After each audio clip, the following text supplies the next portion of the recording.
ჩვენი სტუმარი საპარლამენტო უმრავლესობის წარმომადგენელი ზვიად ჩალამბერიძე იქნება. საღამოშიდობის ბატონო ზვიად. მადლობა რომ ჩვენი სტუმარი ხართ დღეს.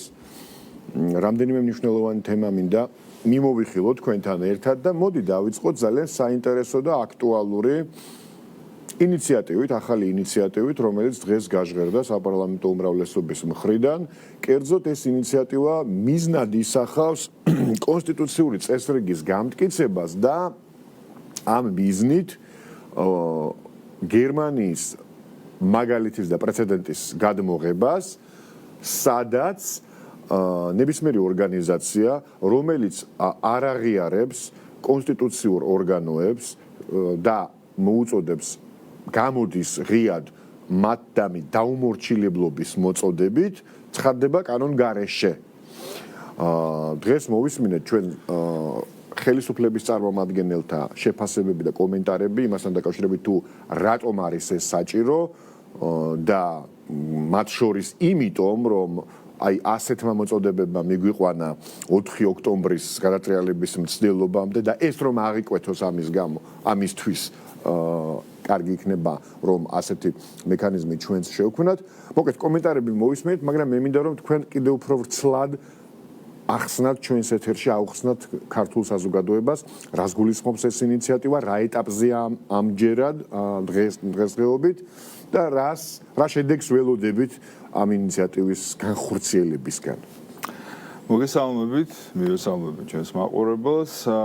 რა თქმა უნდა, ის სწორად ახსენეთ, ეს არის ინიციატივა, რომელიც გაჟღერდა ამ დღეებში და რომელზეც მომავალი სესიების განმავლობაში უნდა იმსჯელოს პარლამენტმა და არა მარტო პარლამენტმა, ყველა დაინტერესებულ პირს იქნება შესაძლებლობა რომ ჩაერთოს ამ დისკუსიაში და ჩვენ როგორც არაერთხელ გვითქვამს, ჩვენ გახსნილი ვართ დისკუსიებისთვის, გახსნილი ვართ დიალოგისთვის და ნებისმიერი ისეთი მნიშვნელოვანი ნაბიჯი, ეს იქნება კანონპროექტის სახით საბოლოოდ მიღებული თუ სხვადასხვა, ჩვენთვის მნიშვნელოვანია, რომ პირველ რიგში იყოს საზოგადოებისთვის მისაღები.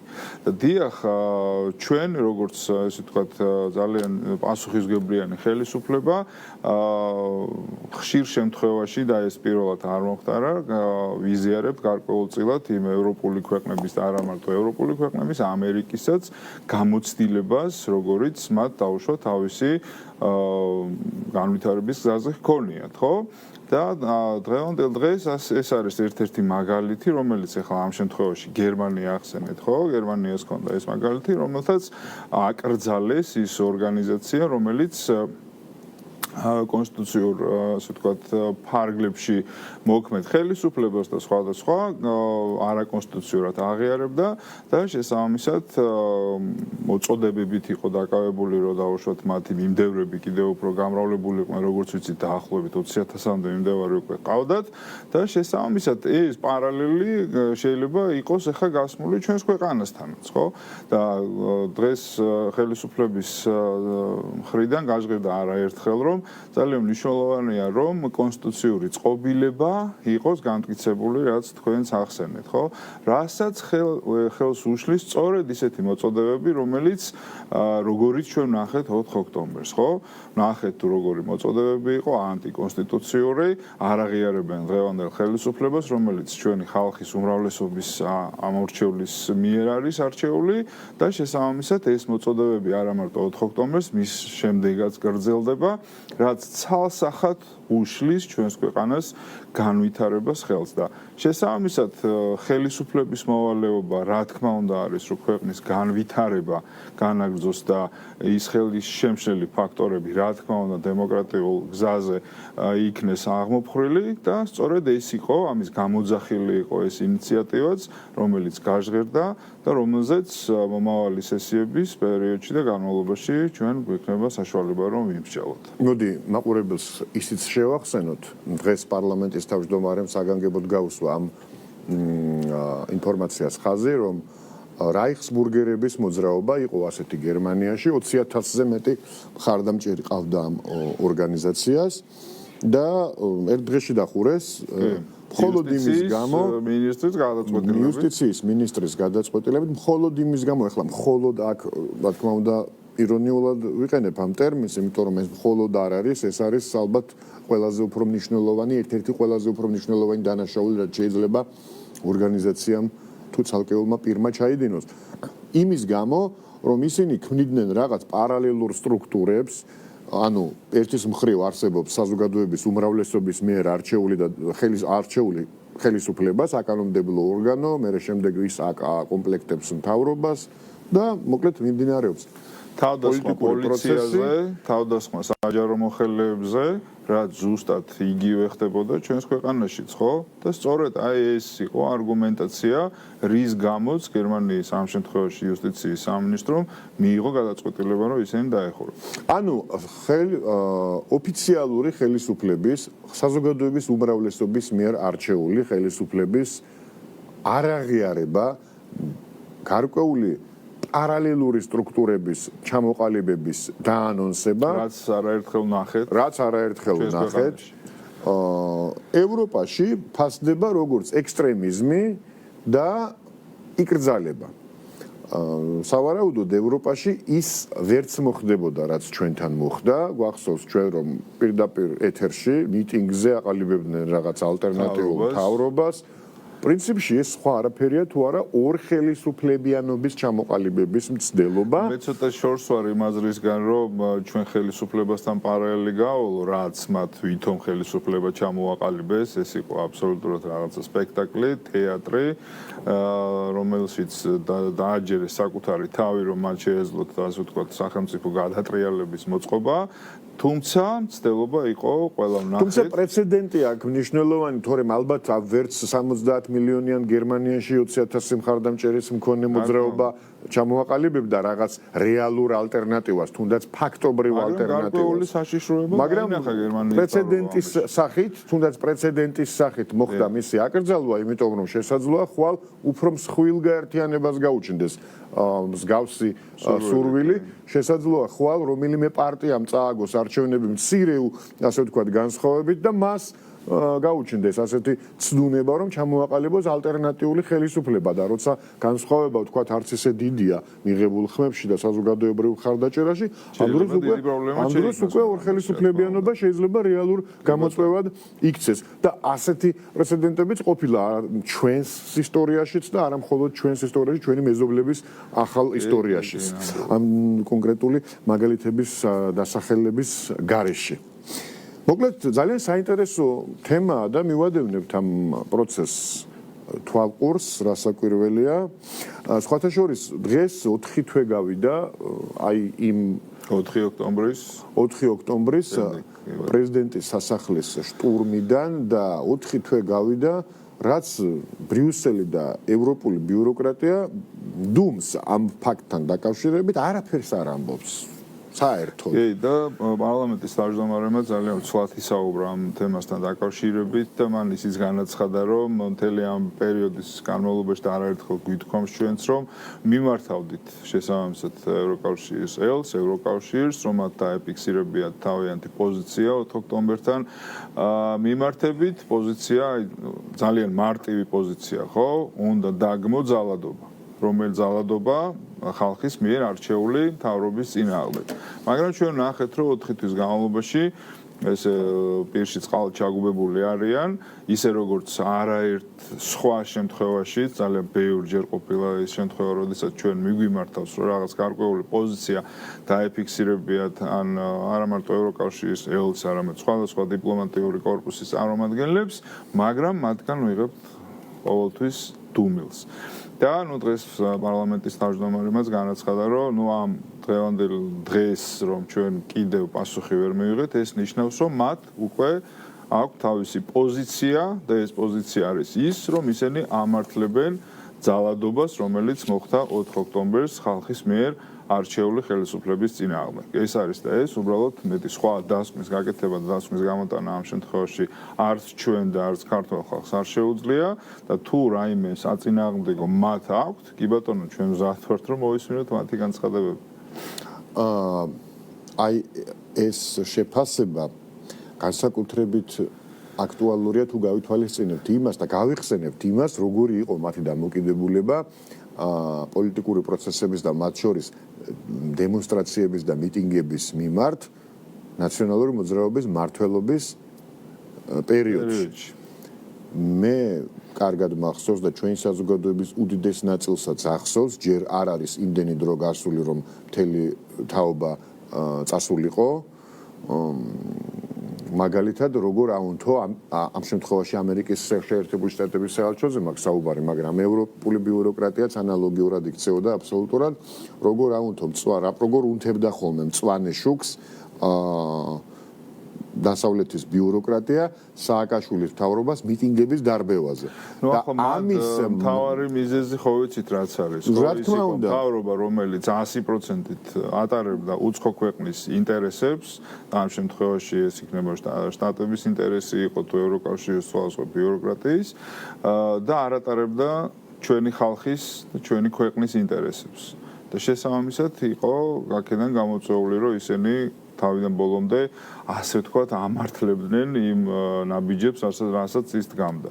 ამაშია ჩვენ და წინა მთავრობებს შორის განსხვავება, რომ ჩვენი ხელისუფლება ატარებს პირველ რიგში ჩვენი ხალხის ინტერესს და მერე გაატარებს ყოველთვის ინტერესს, რომელიც აუცილებლად უნდა ემსახურებოდეს ჩვენი ქვეყნის ინტერესს, შეიძლება იყოს ევროკავშირიდან, რა თქმა უნდა, და ამერიკის შეერთებული შტატებიდან და სხვა და არა პირველ რიგში მათ და ჩვენი ხალხის ინტერესს გადაიტანს უკანა პლანს. აი ეს არის განსხვავება, რის გამოც ჩვენ გვებრძვის იგივე ბიუროკრატია, რომელიც მათ ედგა გვერდში იმწეს. 26 მაისი მახსენდება ახლა 2011 წლის, როდესაც პირდაპირ მწვანე შუქი აუნთო ამერიკის იმდროინდელმა საელჩომ მიტინგის დარბევას და ამასთან ალბათ აქ იმასაც უნდა გაუსვათ ხაზი, რომ ამ მიტინგებისგან განსხვავებით, მაშინდელი მიტინგები აბსოლუტურად არ იყო აგრესიული, არ ისახავდა მიზნად არც ხელისუფლების ძალადობრივ შეცვლას. ხელისუფლების ძალადობრივ შეცვლას კი არა. ზოგადად განსაკუთრებული მშვიდობიანობით გამოირჩეოდა მაშინ გამართული მიტინგები, მიუხედავად იმისა, რომ ადამიანების რაოდენობა 10-ჯერ და ზოგჯერ 100-ჯერ მეტიც კი იყო, ვიდრე დღევანდელი ოპოზიციის მიტინგი. ძალადობრივი მიტინგები რომ ყოფილიყო, ეხლა რაც ჩვენ ნახეთ ბოლო 1 წლის განმავლობაში, იმ პერიოდში თუ რამხელა მსხვერპლით დამთავრდებოდა მაშინდელი მიტინგები, სამოქალაქო სექტორს გულისხმობ. რამხელა მსხვერპლი იქნებოდა აი რო შევადაროთ რეალურად, ხო? მაშინ იყო აბსოლუტურად მართლა რასაც ქვია, მშვიდობიანი მიტინგები და ჩვენ ნახეთ თუ როგორი ტიპის და როგორი დარბევა მოხდა და არაერთხელ და ნახეთ დღევანდელ დღეს თუ როგორი ტიპის მიტინგები იყო წინა შარშან და რეალურად ნახეთ თუ რამდენად კარგად იმუშავა პოლიციამ ამ შემთხვევაში, რომ არც ერთი ჯვარი წერია, რა თქმა უნდა, სხვერპლით არ დასრულებულა. მოდით კიდევ ერთხელ რომ მოვფინოთ ნათელი იმ საკითხს, რომ ჩვენ მარტო არა გვაქვს პრეტენზიები ბრიუსელის ბიუროკრატიასთან ამ შემთხვევაში.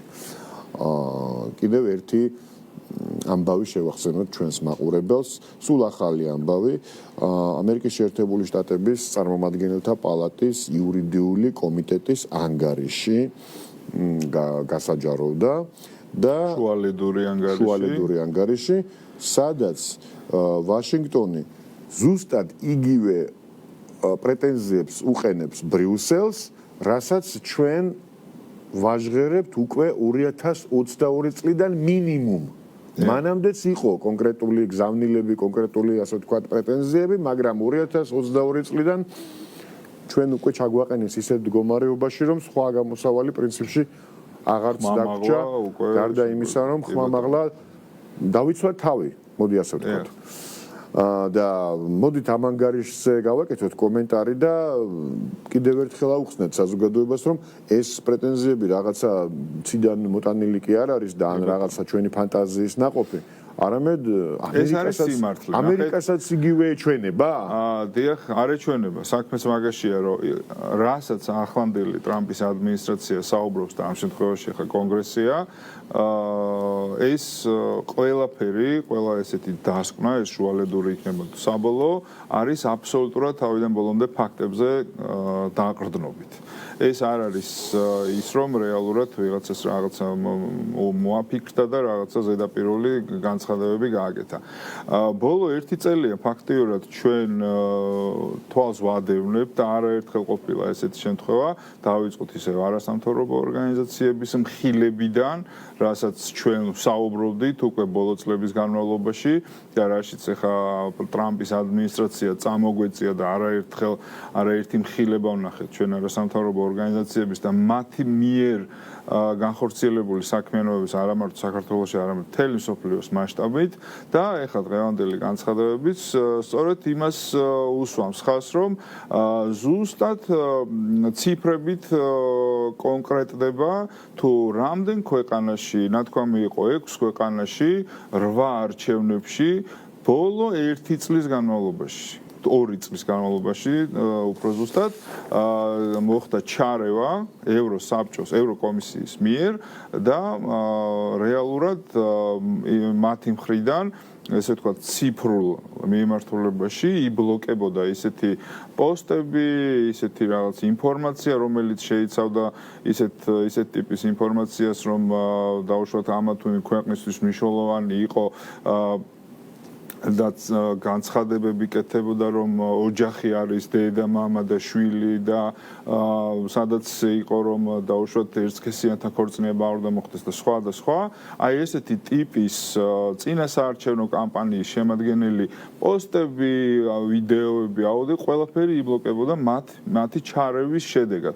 და შესაბამისად ეს არის კიდევ ერთხელ დასტური იმისა, თუ რასაც დღევანდელ დღეს და ბოლო წლების განმავლობაში ჩვენი ხელისუფლება ღიად აცხადებდა, რომ არაერთხელ ყოფილა არა მარტო ჩვენს ქვეყანაში არა მარტო ციფრული, არამედ პირდაპირ ჩართვები ვნახეთ, თუ როგორ ერთვებოდა ევროკავშირის ელჩი თვითონ და თავისი მოწოდებებით და არა მარტო ევროკავშირის, არამედ სხვადასხვა დიპლომატიური კორპუსის წარმომადგენლები თვითონ იღებდნენ ოპოზიციურ პარტიებთან ერთად წინასაარჩევნო კამპანიაში მონაწილეობას, ხო?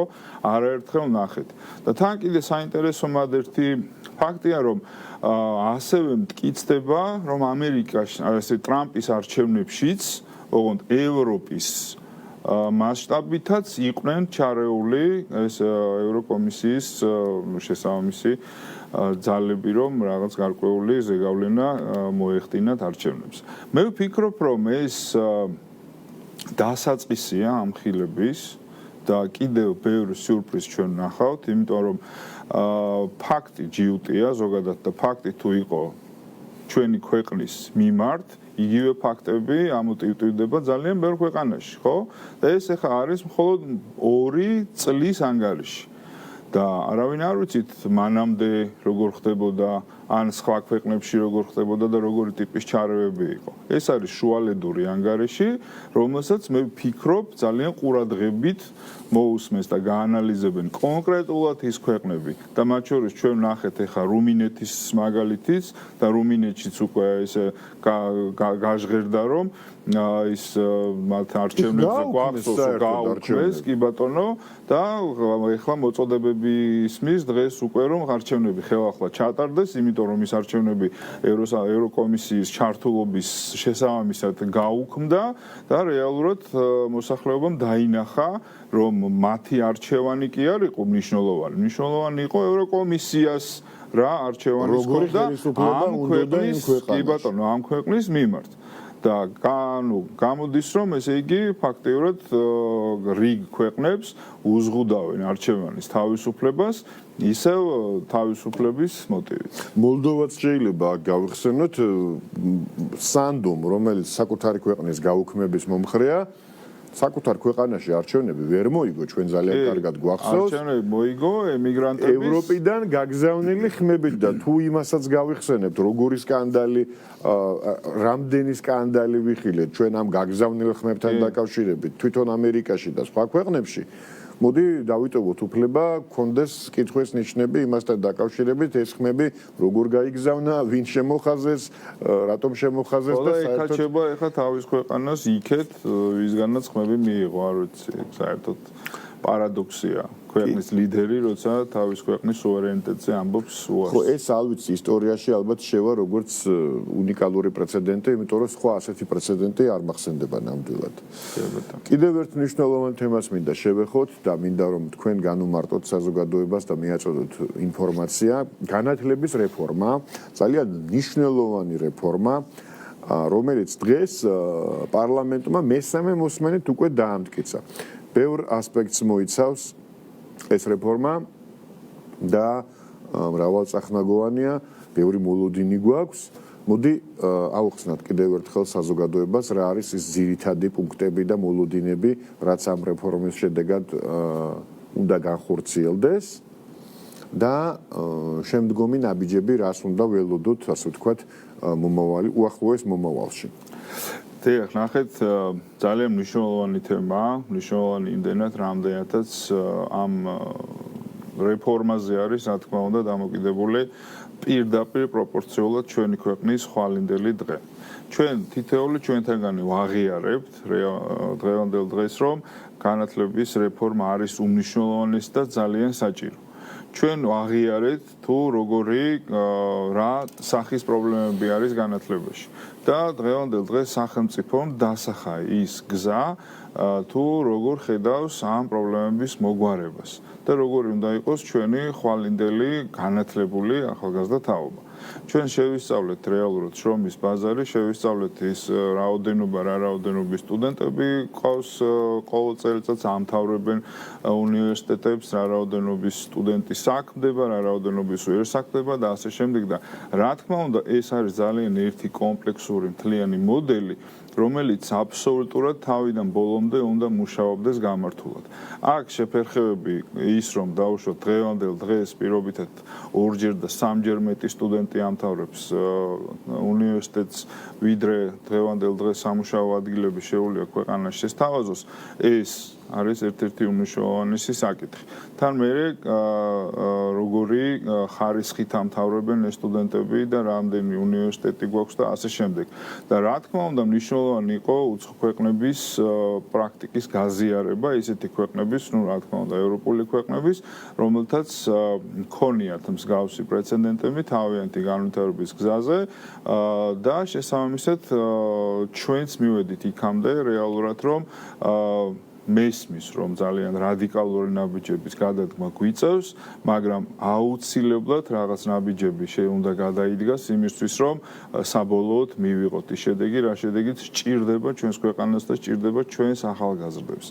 იმისათვის, რომ მათ ხვალდაზე გადაიბარონ, რა თქმა უნდა, ჩვენი ქვეყნის მმართველობა და გულისხმობთ თბილისის ჯავახიშვილის უნივერსიტეტის და ტექნიკური უნივერსიტეტის. იცით, ყველაზე პატარებული თემა ეგ არის ახლა დღევანდელ დღეს, ხო? და მათ გადაფარა ახლა ეს სკოლის რეფორმა და ასე შემდეგ, მაგრამ ესეც მე ხა იცით რომ ყოველდღიურად გარკვეული შეხვედრები იმართება, გუშინაც გქონდა მინისტრის მოადგილეს შეხვედრა თსეუს და გპ-ის პროფესორ მასწავლებთან, ეხა პარასკევს მინისტრიც შეხვდება და მე დარწმუნებული ვარ, რომ ის პროცესი, რა პროცესაც ცოტა ნეგატიურად ხატავენ გარკვეული ძალები და რომლებიც არასდროს შანსს არ უშვებენ, რომ ნებისმიერი თემით მოახდინონ ჩვენ საზოგადოებაზე манипуляცია და ზემოქმედება ნეგატიურად.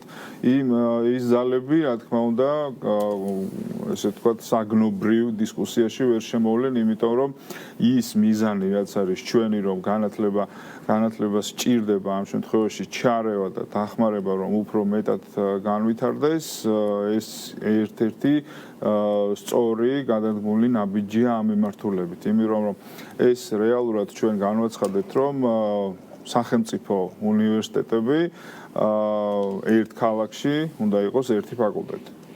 ერთ ქალაქში ერთი ფაკულტეტი, ხო? და შესაბამისად ამისთვის, რომ ესე განხორციელდეს, რა თქმა უნდა, საჭირო იყო ეს რეფორმა და ამ ორი უნივერსიტეტის, ანუ იქამდე მივედით, რომ შეერთება.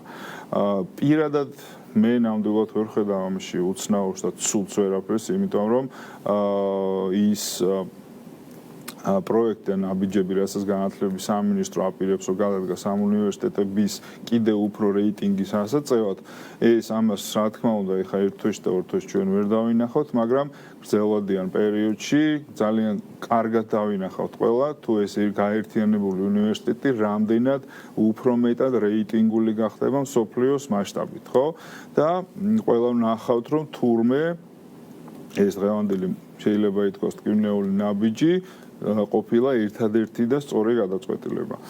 გარდა ხარისხის ამაღლებისა, ასევე შეიძლება არანაკლებ მნიშვნელოვანი ამოცანა, რომელიც უნდა გადაწყვეტოს ამ რეფორმამ, ჩემი აზრით არის პოლიტიზების, ასე ვთქვათ, შემცირება და ზოგადად პოლიტიზირებულობის გაქრობა უნივერსიტეტებიდან. ეს განსაკუთრებით იგრძნობა რამდენიმე უნივერსიტეტის მაგალითზე, ილიაუნის რექტორმა გამოიჩინა თავი ამ დღეებში, 2 დღის წინ კიდევ ერთხელ აირჩიეს, ესე იგი, ეს ქალბატონი რექტორად და რეალურად ის არის არა აკადემიური სივრცის წარმომადგენელი, არამედ ჩვეულებრივი პოლიტიკური აქტივისტი და ეს გრძელდება წლებია, ეს არ იყო მხოლოდ ნაციონალური მოძრაობის მმართველობის დროს.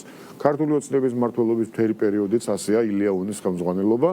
ამიტომ ამ რეფორმის ერთ-ერთი შედეგი ალბათ ესეც უნდა იყოს ამ პოლიტიზების შემცირება უმაღლეს სასწავლებლებში. ეს ჩემი აზრია. და არა მხოლოდ ჩემი დარწმუნებულება. პოლიტიზირების გაქრობა, მოდი ესე ვთქვათ.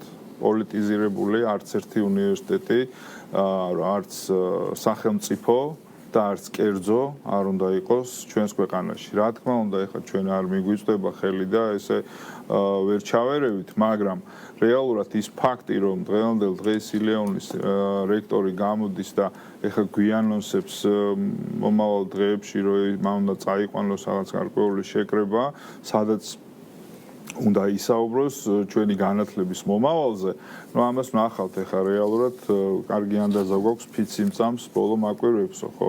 შევხედავთ ყველა, მაგრამ ფაქტია, რომ ჩვენ არ გვჯერა ამის, იმიტომ რომ ეს არის ცალსახა პოლიტიკური მიმართულება, რასაც ილიაუნის რექტორი ამ შემთხვევაში აკეთებს და ეს რა თქმა უნდა ძალიან შორს არის იმ რეალობისგან, რაც უნდა იყოს ჩვენ ქვეყანაში საგანმანათლებლო უმაღლეს დაწესებულებებში. დიდი მადლობა მომბრძანებისთვის, საინტერესო შეფასებებისთვის, ანალიზისთვის და კომენტარებისთვის. ზვიად ჩალამბერიძე, საპარლამენტო უმრავლესობის წარმომადგენელი იყო ჩვენი სტუმარი. პოსტ ანალიტიკა დღესაბით დასრულებულია. ორ შაბათამდე გემშვიდობებით, დროებით.